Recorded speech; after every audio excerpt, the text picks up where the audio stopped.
कि भाई एक तो बांध बैठने के बाद पहली बात तो दूल्हे को कहीं बाहर जाने नहीं देते। यदि बाहर जाए तो कटार लेके जाए, कटार डाल के रखता है। और बाहर जाए कटार लेके जाए तो भी चौराहे के ऊपर से निकले नहीं। चौराहे के ऊपर से भी निकलना पड़ जाए तो चौराहे पे कौन रहती है? भूतनी। तो पीछे हो सकती है, इसलिए बचने के लिए क्या कही जाए। और गांव वाले दूल्हे का तो खूब ही ध्यान रखते हैं। गांव में दूल्हे कहते हैं कि बांध बैठने के बाद वो किसी भी काम के हाथ नहीं लगाएगा, कोई भी काम काज नहीं करेगा। जैसे मान लो काम काज का मतलब, जैसे शादी के लिए मिठाई बनानी है अपने को ना, मिठाई के लिए चीनी लेके आए, चीनी की बोरी उतारने के लिए कितने लोग चाहिए? 4। 1 क्विंटल की बोरी 4 आदमी चाहिए। 2 इधर से पकड़ो, 2 उधर से पकड़ो। वहां 4 बंदे खड़े हैं, चौथा दूल्हा है।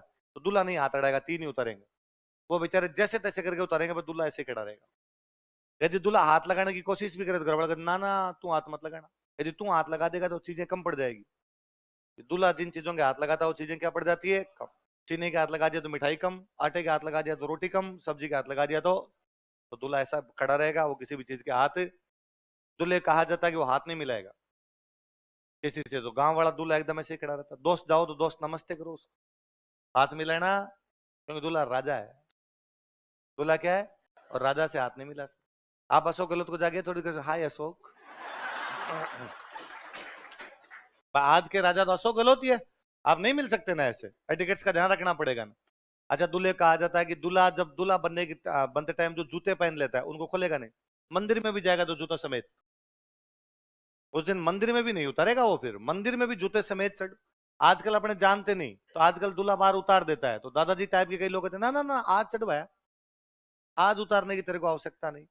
पहले राजाओं के टाइम में रूल हुआ करता कि राजा की सवारी आ रही है सामने से, राजा घोड़े पे हाथी पे बैठ के आ रहा है, इधर से आप यदि घोड़े पर बैठ के जा रहे हो तो आप नीचे उतरोगे, राजा गुजरेगा तभी आप निकलोगे। इस बात को आप यूं समझ लीजिए कि सीएम का काफिला जा रहा था, आपकी गाड़ियां रोक दी।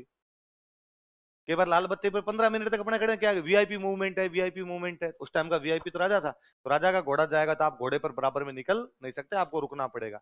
पर दूल्हे वाले मामले में उल्टा होता, यदि दूल्हे का घोड़ा जा रहा तो राजा उतरेगा, राजा नहीं तरह उतरेगा, दूल्हा वहां से निकलेगा, क्योंकि उस दिन दूल्हा राजा है। वो राजा की तरफ देखते चलता था, क्या हाल है, आज नीचे कैसे है भाई साहब। तो दूल्हे का खूब सारा ध्यान रखना पड़ता है। गांव वाले दूल्हों को तो ये भी कहा जाता है कि वहां ससुराल में जाके हंसना नहीं है, क्योंकि हाँ, गांव का दूल्हा यदि वहां ससुराल में हंस दे तो ससुराल में अकाल पड़ जाता है। तो लड़कों, यदि तुम्हें अपने ससुराल को बर्बाद करना हो, एक बार जाके जोर से कर देना हा हा हा हा, हा। गांव बर्बाद हो जाएगा तुम्हारा ससुराल वाला। लेकिन अब चूंकि हंसी तो आती है, स्वाभाविक हंसी रोकी कैसे जा सकती है, इसलिए गांव वाले दूल्हों को दे देंगे रुमाल,